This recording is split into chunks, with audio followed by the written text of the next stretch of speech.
I wanted to give you guys a couple of standing up stretches. Now, the reason being, I find that a lot of people, they go away and they're like, yes, I love that stretch. And I'm like, just take 5 minutes a day to lie down and do some stretching.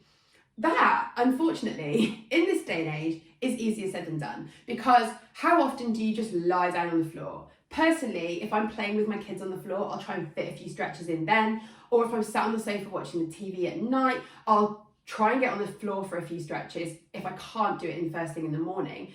Honestly, do we really find enough time to do that? I like to give people standing up stretches, which can be just as effective in doing two things. One, releasing some of the tension you might be feeling, and two, just boosting your energy during the daytime by getting blood flowing around your body. So the first one I want you to give you guys to do, and this is so lovely, I always call these put the kettle on stretches. Got to come up with a better tagline for that. But basically, I want them to be something you do while you are doing other things. So tea's cooking, you've got 2 seconds, you're standing here, what can you do?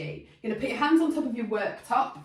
I'm going to do mine a little bit lower just so you can see properly. Hands on top of your worktop, and you're going to just step your feet out behind you until your body comes into almost a right angle position. If you've got something to hold on to, you can stretch that even further, but you're going to feel a lovely release through your lower back. Bearing in mind that if your bump is quite large here, you might need to just take a little tuck of your pelvis under.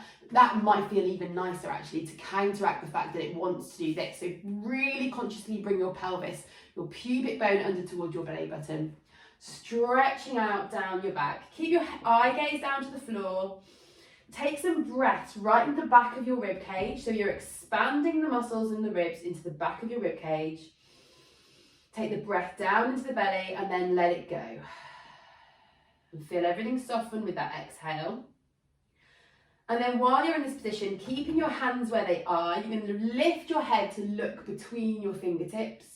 So you might find that feels like a really intense stretch down the middle of your shoulder blades. Holding that for a second, pressing your shoulder blades. The point of your shoulder blades at the bottom, you're trying to drag it down your back and put it in your back pocket. Inhale here, and then exhale, coming back into that first position, finding it nice and steady. And then to come out of it, you're going to bend at your knees a little bit, and you're either going to roll up to standing here, or you're going to take your feet in and then roll yourself back up to standing. And doing that just a couple of times a day can feel magical.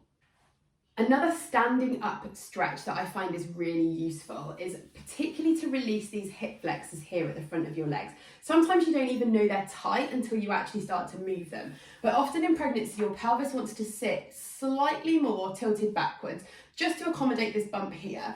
And all well and good telling me to get you to bring your pubic bone under and tuck it under as much as possible. But actually, at the end of the day, when everything feels really tired, your muscles are going to be like, no, I don't want to do it anymore. So a really nice way of releasing the front of these hip flexors here is to grab a chair. I've got a little IKEA stool. Pop your foot on top of it. You can do this on the sofa, literally anywhere, as long as you're steady and you're not going to be able to slip and fall. Grab something to hold on to if you feel like you need to. You're going to just, first of all, rock into that movement just a little bit. And that might feel like enough of a stretch is coming down the front of my quads, into my hip flexors, and possibly into your low back a little bit as well.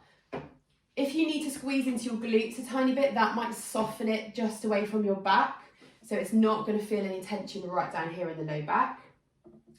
And then from there, you're going to tuck your pelvis, pubic bone under towards your belly button. So rather than sending your bum away like you're twerking, you're bringing it underneath.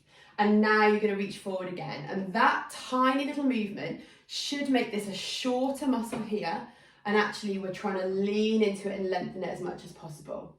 Having a little bit of a lean back can feel nice, but not if it's too much into your lower back, so you might want to bring your belly forward and a bit of tension forward. But essentially we're leaning into this muscle here. You can reset it by taking it back out, have a little wiggle, tuck your pelvis under and lean in.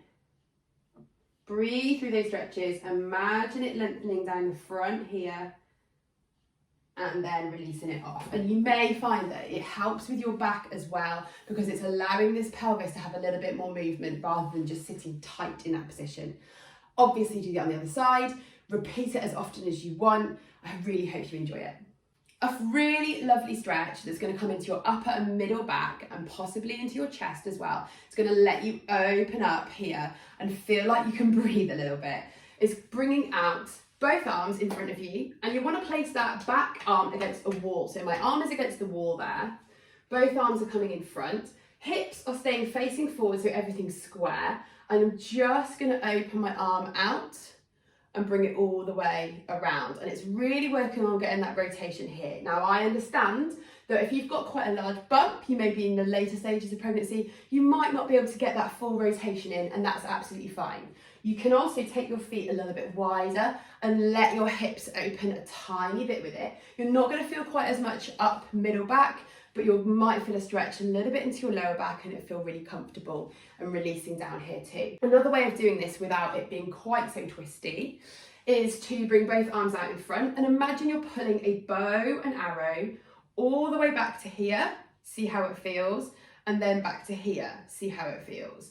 And just keep moving through that motion, open and take it back. And it can help to take your head with it.